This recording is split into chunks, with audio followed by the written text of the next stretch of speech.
Welcome to Mindfulness-Based Self-Care, session number 14.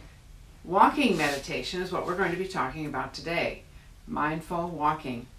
But first, I want to make sure you're doing some of your formal and informal meditations. The formal, of course, being your sitting meditation and your body scans, which are in the library for you, the audio library for you.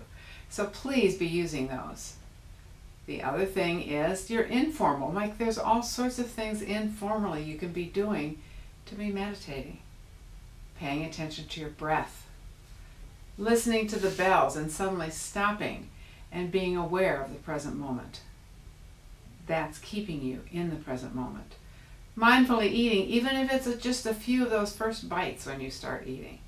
Very different from what we're used to doing when we inhale our food. The other thing is just paying attention to your attitudes. The attitudes that we gave you in one of those early sessions. The non-judgment, the acceptance, the non-striving, all of those things that if we can learn to live with those kinds of attitudes, probably fairly counter to the way we've been raised, that we can have a much more peaceful, non-conflicted mind. And that's our goal, is to have a calm mind that opens us up to have healing for our physical bodies. So the present moment awareness is very important.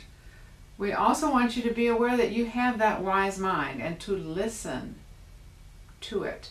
Now, in order to hear it, often you must have that silence. So the sitting meditations or the time to just breathe, to check in with yourself, those are times when you can hear your wise mind, when you can listen to your intuition and act on it. The more you act on it, the stronger it becomes. And the tool that we've encouraged you to use too is your journal to help you implant some of those aha moments and those awarenesses that you've had. They become more powerful the more that you can remember them and honor them. And remember, this is just a practice. It takes time, no judgment, and when you're in doubt, just breathe. Non-striving, remember that. Just breathe. Look at your attitudes. Use the food diary if you've found mindful eating is somewhat helpful. You can also see that that might even help you to monitor overeating tendencies. You might see the emotions that are associated with those and look at the thoughts that precede these and make your adjustments in the present moment. And these are just baby steps. No need to try to plunge in and then feel you failed. It's practice. Breathe. Now, when we talk about walking, and we've already talked about how we live our lives a lot on autopilot and we aren't in the present moment. We are really very often on autopilot when we're walking.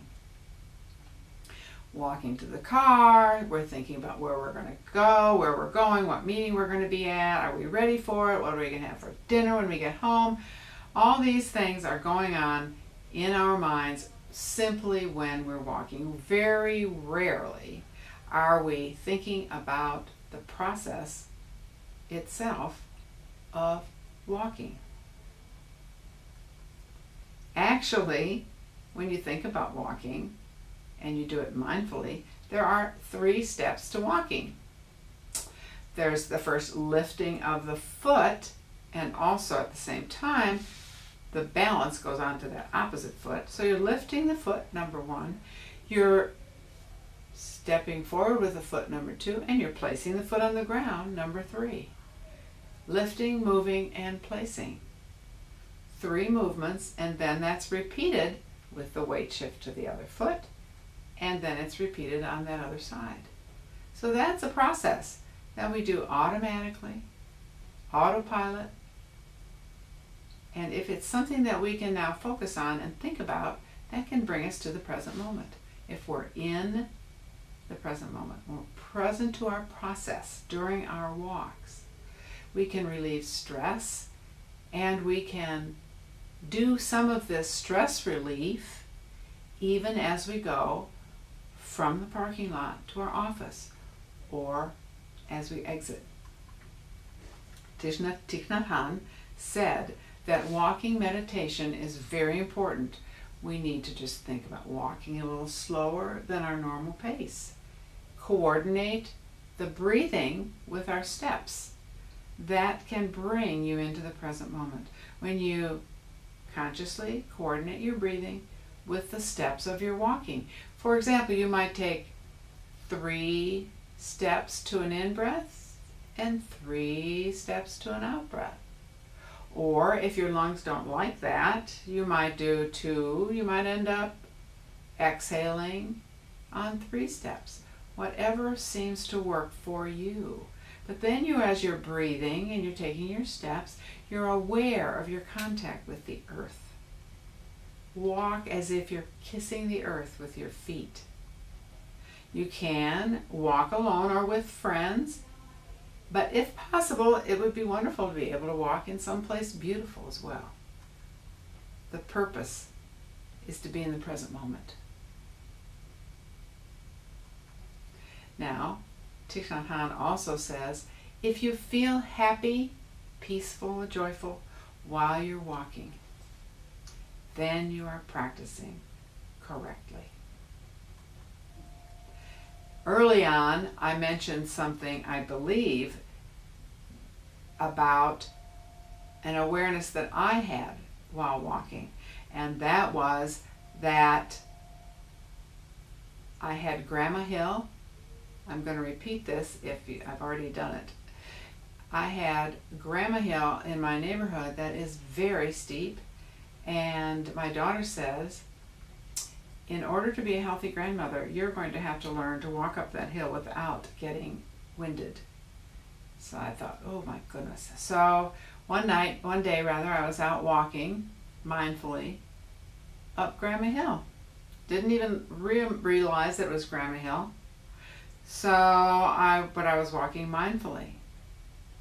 With each step, I was aware of placing it. I was breathing. I was connecting with the earth. And suddenly, without even being aware of it, I was on top of Grandma Hill. Without any stress, without any, oh my gosh, this is going to be such an ordeal. None of that happened. Which also told me, as a metaphor for my life, I can go through and be aware that each step of my life is a moment by moment encounter. Each moment by moment, my life can go forward without looking ahead at this ominous situation that I might fear. So that is for me a metaphor. When I'm in the present moment, when I'm walking, moment to moment, I am not stressed. Everything that happens, I can face step by step. So you can say yes, yes, yes to life as you breathe in, and you can say, I'm grateful, thankful as you breathe out. 3 steps, yes to life. Thank you, thank you, thank you, as you exhale. Yes, yes, yes, in. Thank you, thank you, thank you, as you exhale. So those things do help you to become cognizant of life, cognizant of gratitude. And it also says thank you, thank you, thank you to Mother Earth. Now all of these depend on your lung capacity. Just be gentle, listen to your body, listen to your lungs. Do what's comfortable. Also, be aware of your feet. What does it feel like? How does it feel when they touch the earth? Be aware of the earth under your feet. Focus on your contact on the ground when they touch. As if you can even kiss the earth with your feet. Each time you touch, send love and gratitude to Mother Earth. And this is a time when she really does need a lot of love and repair of damage that has happened with a lot of centuries of us walking on her. So send love to Mother Earth through your feet. It's a time of healing for you and for the earth. So your daily walking meditation can be this healing for Mother Earth while bringing healing to you. So as you touch the earth mindfully, you are nourished. I had another story that I noticed for my aha moments from walking, and that is I was doing one of my mindful walks through the neighborhood, and I was noticing that along the blacktop there were a lot of weeds growing into the blacktop. Now that starts to tear down the blacktop, and as a member of the neighborhood association, I was very cognizant. Actually, I was the maintenance person at the time, and I was very aware of how much damage this was doing to the blacktop. And I'm racking my brain as I'm trying to mindfully walk about how terrible this looks and how this needs to be. And then I'm also aware, wait a minute, I'm mindfully walking. I'm supposed to be peaceful. This is not peaceful. At that moment, I looked up to the sky with big puffy clouds, blue sky, framed by the beautiful trees as I walked. And I felt peace. At that moment, I realized another metaphor for my life. I can choose stress, or I can choose peace by what I am willing to look at. So, the other thing about walking meditation, you might hear bells. You might hear a car honk. That is a bell for you to realize it's time to come back into the present moment. It might be a bird calling. It might even be that you catch yourself off balance as you walk. Consider that a bell that says, whoops, present moment awareness. Time to come back to the present. Stop. Enjoy what's around you. When I take my little dog Callie for a walk and she stops to pee, that's my bell. Thank you, Callie, for giving me this moment to be in the present moment, to experience it, to experience what's real, to see what's out there. If I'm able to touch the trees, open my mind and my heart to what's really going on, it's a beautiful experience to take that time to use that strange little concept as a bell to help me to be in touch with all of my senses and to be grateful for all that's around me. The beauty, the smells, everything. The full experience of all that's around me, and then I just start walking again. So when you breathe deeply, say to yourself, deep, deep, deep. Breathe, breathe, breathe. Whatever works, whatever helps you to experience the present moment of walking and touching the earth. You can also do this while waiting. Sometimes standing in line waiting can be very frustrating. So those can be times also to breathe, to acknowledge that perhaps this is a good bell for you for present moment awareness. Talking does not help you be in the present moment. So waiting in line and chatting is probably wonderful, not necessarily meditative. There are sometimes entire weekends where mindfulness is the goal and there is no talking. So consider some of the no talking as helpful to your mindful present awareness. But as you walk too, be sure to be aware of gratitude and smile. Mindful walking is one of your good alternatives to sitting meditation, especially for those who have so much difficulty sitting. And John Kabat-Zinn says this is a perfectly acceptable alternative for those of you who have trouble with sitting meditation. So enjoy. Another aspect is standing yoga. We have given you in your documents sitting yoga poses, floor poses, and standing yoga poses, as well as audio guides in with your meditations.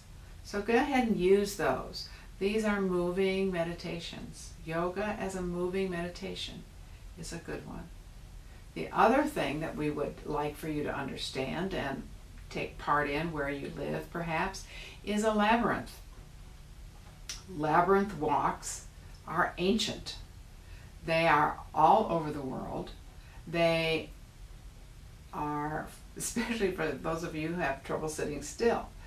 Native Americans have them, the Irish have them, they're Greek. One of the most famous is in the cathedral in Chartres, France. It is on the floor. It is a huge, beautiful labyrinth. It has been used by these folks, all these centuries, as an assistance, as a tool to facilitate meditation and prayer. And imagine for all these cultures that this similar tool has been used to facilitate meditation and prayer. Sometimes they are laid out on the earth by stones, plantings, or even sand.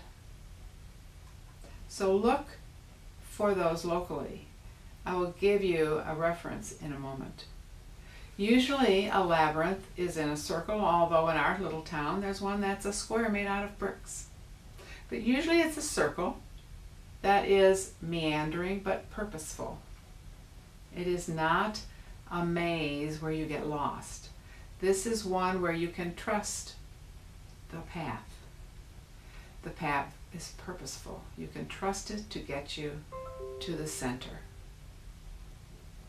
and back out again. And it's good for those who have a hard time going inward, because it helps you as you move, focusing only on the path, to come inside yourself. It's easy to drop into the journey, letting go of all else. There are actually about 3 stages when one uses the labyrinth. The first is releasing all of your extraneous thoughts and focusing on your concern or your request and the path. Then, when you're in the center, you can just open quietly your mind and your heart to receive any messages or wisdom. And on the return, then you find an integration of your new knowledge, of your awareness, as you exit the labyrinth by the same way you came in. One enters mindfully and intentionally. The path to the center often gives us gifts or answers, new awarenesses. We might approach the labyrinth with a question, with an intention, or a mantra. It's all about listening to your true self, because through the labyrinth we're able to drop into that inward place where we can hear the answers from our wise mind or our true self, listening to our heart, feeling our inner calling. The labyrinth is a powerful tool to help tap into the divine wisdom within you. So, the labyrinth is a form of walking meditation. They can be often found in churchyards, and spas sometimes have them. Retreat houses, retreat places often have them. There is a website that you can access, and that is labyrinthlocator.com. So that is spelled L-A-B-R, back up, L-A-B-Y-R-I-N-T-H, locator, Locator.com. So go ahead and look up that website, because that will help you to find some labyrinths in your area. And I really encourage you to go on the land and experience a labyrinth. You can find hand labyrinths online, some that you can just walk through with your fingers. You can find a picture of a labyrinth, print it off, and follow it with your finger in a very present moment, very quiet, meditative way, and sometimes get some of the same results. But right there on the land is where it's so powerful. So enjoy the labyrinth process. And remember your daily practices, your formal and informal. And continue to enjoy growing in the present moment.